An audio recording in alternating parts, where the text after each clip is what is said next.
They called him the wartime shadow, the longest-standing gatekeeper in history. Or, worse, the mummy with a broom.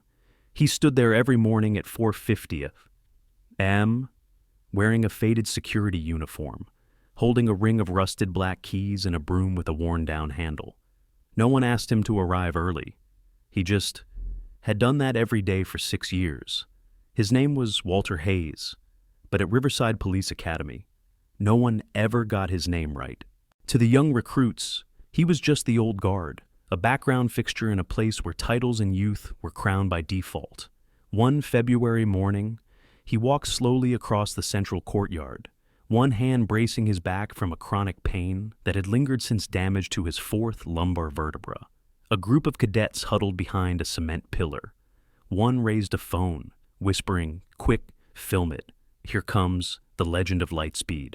Add Titanic music when he walks past, and it's gonna go viral."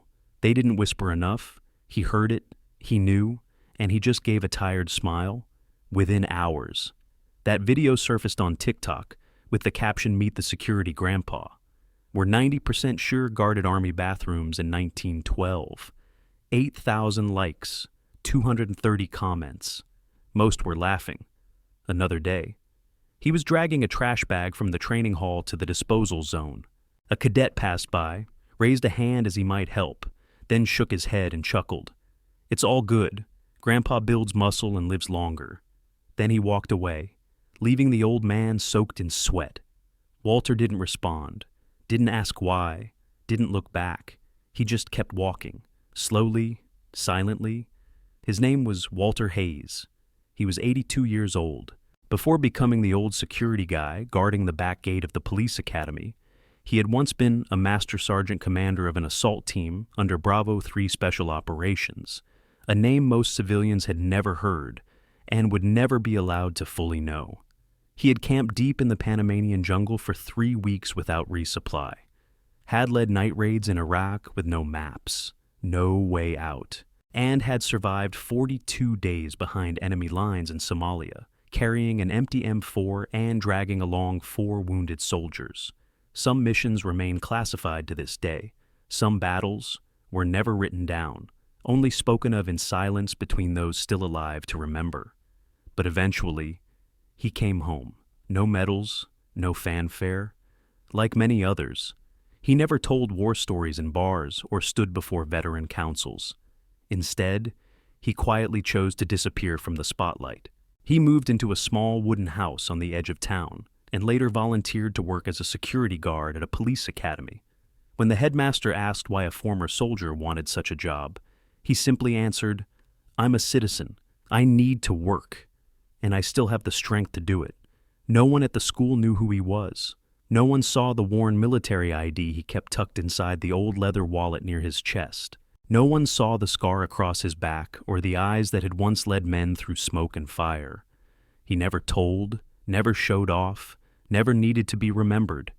He just opened the gate on time and stood watch at the door. Though he never spoke back, never argued the disrespect toward Walter, Hayes grew sharper with each passing day. One afternoon, the sky drizzled gently. The courtyard was slick, fallen leaves plastered to the paths. He stepped out of the monitoring room, carrying a stack of paperwork that needed signatures. When his keys slipped off the loop and hit the ground, a nearby cadet bent down. But instead of helping, he muttered with venom, masked as kindness. "It's all right, Gramps. Push a little longer, you'll hit 100, then walked off, hands in pockets, laughing with a group of recruits behind the benches. Walter stood still for a moment, didn't look up, didn't say a word, just slowly picked up each key. A few days later, a cadet accidentally caught him doing push-ups alone in the storage room, where there were no eyes, cameras, or one watching. Instead of seeing resilience, the cadet filmed his back in secret, then uploaded it to the internal campus network with the caption, "When Grandpa tries to be like Captain America, each push-up equals an extra year of life." The clip spread quietly, treated like some harmless little joke. No one thought to take it down. No one considered. Maybe he did it to keep his heartbeat steady, or maybe just to prove to himself he hadn't given in yet.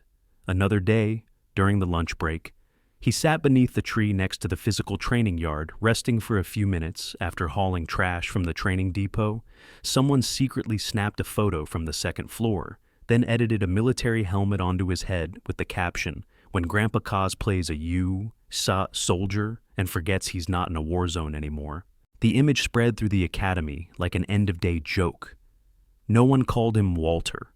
Not a single person. They called him the Old Guard, Napoleon's doorman, the walking relic.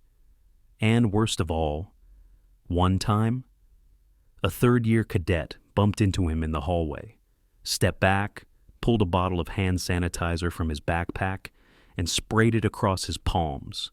While spraying, he smirked. "Is that what old men always smell like?" His friends burst into laughter. No one said a word to stop them. Another morning, he was sweeping the courtyard. The wind was strong. His broom flew from his hands.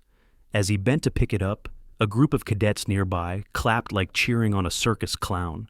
"That's it. Sir, one more fall, and we'll get you season tickets."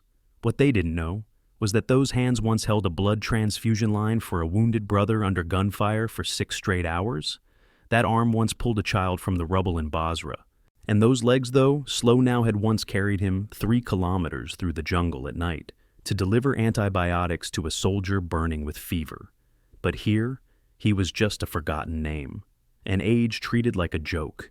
Dedication is mistaken for senility. On Police Founders Day that year, Riverside Academy set up a large stage in the courtyard. Flags waved in the clear blue sky. Loudspeakers echoed the names of honored guests. On the front row sat high-ranking officers, veteran instructors, and delegates from the state command. Cadets stood in sharp formation, shoes polished, uniforms crisp. Everyone buzzed not because of the ceremony, but because of who was about to arrive. 4-star General Marcus Callahan, Supreme Commander of Special Operations Forces, was once awarded the nation's highest Medal of Valor by the President himself. A living legend stepped into the courtyard to thunderous applause. But his gaze suddenly halted just as General Callahan reached the center of the grounds, where cadets stood in sharp formation on either side. Off in the distance, near parking lot 3, an old man was hunched over, picking up fallen barricades blown down by the wind, a faded security uniform, that familiar silhouette, that bent spine, unmistakable. General Callahan stopped and stood at attention. He raised his hand in a formal military salute among hundreds of puzzled stares. Slow, solemn, precise. The entire academy froze. The principal shot up from his chair. Instructors turned in unison. Cadets began to whisper, startled. A 4-star general was saluting the old guard. General Callahan stepped out of the line of honor and walked straight toward Walter, never breaking eye contact. Standing before him, he spoke in a deep voice, unwavering. "No microphone needed, this man is the reason I'm alive to stand here today. He taught me how to breathe when bullets cracked past my ears. He held my life and the soul of my entire unit together through 19 weeks of hell. If it weren't for him, I'd have died in Fort Sherman." 1983. Not a single soul moved. A phone dropped to the brick floor with a loud clack, and silence swallowed it whole. General Callahan turned back to face the rows of cadets, locking eyes with them as he spoke each word like steel. "You've spent months learning how to become officers, but he spent a lifetime teaching men how to survive. And what did you call him, old man mummy? You don't know because you never asked." Walter remained still, hands resting at his sides.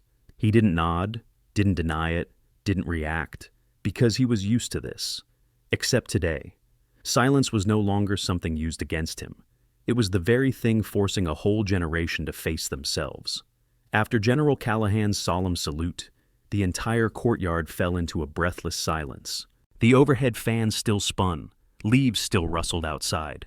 But at that moment, no one dared move. A few cadets standing closest to Walter quickly bowed their heads as if trying to hide from their reflection, his face pale with shock. The headmaster slowly rose to his feet. He stepped forward beside Walter and, in a clear voice that reached the entire school, said, "On behalf of the entire Academy administration, I formally apologize to Mr.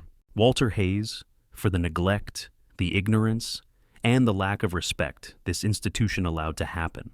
The air was so heavy it could have been cut with a knife. Many cadets who once mocked him now stared straight down at their boots. Some began to tear up, out of shame, out of guilt, because they hadn't known. The man they once filmed in secret was a living legend. The following week, an official notice was sent out internally. Mr. Vice Walter Hayes was invited to serve as an honorary instructor, leading a new special seminar titled Field Survival Strategy and the Warrior's Character. His first session was packed. No smirks, no murmurs, just silence. As he stood before the whiteboard, slow but steady, recounting the mortar rain in Basra, how to divide water rations evenly among a team stranded in the desert, and how he saved a young soldier's life by tying the man's arm to his own so the flood wouldn't sweep him away. A bronze plaque was mounted onto the red brick wall by the back gate, the one he used to unlock every morning, the place where he was once called the War Mummy or the Lost Time Doorman. A single line on the plaque, "Never judge a man until you know who he truly is." From that day forward, whenever someone mentioned the old security guy, someone would quietly correct them, with a voice low and full of respect. "No, that's Master Sergeant Hayes, the man a general once saluted." After that ceremony, Walter Hayes didn't change much. He still arrived at the academy at 5 ISPORM, still wore the same faded uniform, still carried the jangling ring of keys in his pocket, but there was one difference.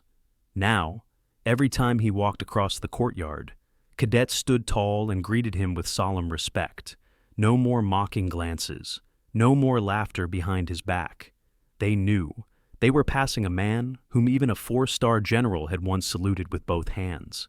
One day, a young cadet, the very one who had filmed his push-ups, came to see him after class. The boy stood awkwardly for a long time, then quietly said, "I'm sorry for everything.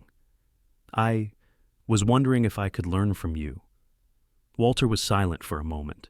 He looked into the cadet's eyes, no more arrogance or shallowness, only remorse and a deep desire to understand. Walter touched his shoulder and said softly, "If you're ready to listen, then you've already started learning." Not long after, the headmaster made it official. Every cadet graduating from Riverside Police Academy must read and discuss the file of Walter Hayes, not to glorify the past, but to understand. Respect should never follow rank. It must come before any title ever does. Walter never asked for anything, never expected anyone to remember him. But one winter morning, as he walked through the academy gate like he always did, he noticed a new nameplate mounted on the back entrance, the one he used to guard daily. Hayes Gate, Guardian of Silent Honor. He placed his hand on the plaque, said nothing, just gave a slight nod like a quiet salute, sent back through time, and then he turned and walked on, slowly, silently. But this time, every step he took was heard. If this story made you pause for a moment, share it. Not because Walter needs your gratitude, but because there are far too many Walters out there still being overlooked. Don't wait until you know who they are to start respecting them.